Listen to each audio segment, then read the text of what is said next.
Kinig And go! Gusto talaga niya makipag-contest. Kala mo naman lalaki kakayanin.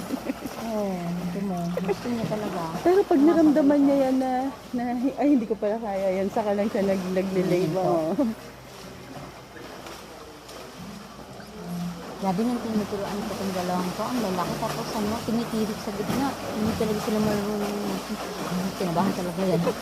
Pero ilang feet ba to? Nakakababa pa ako. There is 6 foot eh. Ah, 6 tapos may 6 and a half. Doon ba dyan? Good. yan pa sa daan. I-shower ka lang. Ay, buhusan ko lang oo, siya. yun.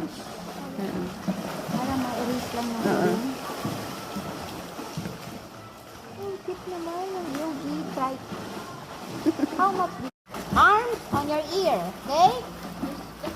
Already, go.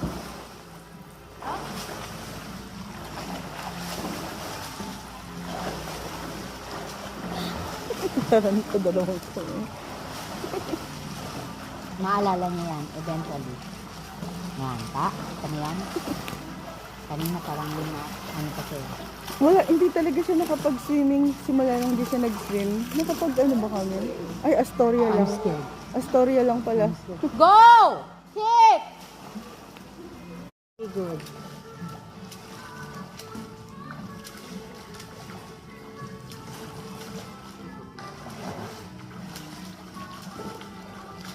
Eh, nakaka-backstroke pa rin. Yeah. Pero sa ngayon, hindi ko siya pinaswim ng walang fins. Para bumalik yung confidence niya. Naka-fins lahat yan. Mas mahirap daw pag may swim.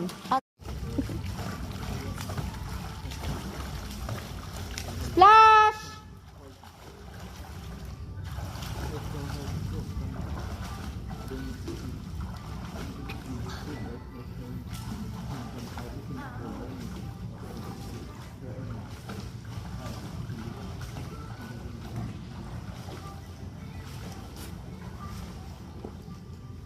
Ayun, kaya baka Sa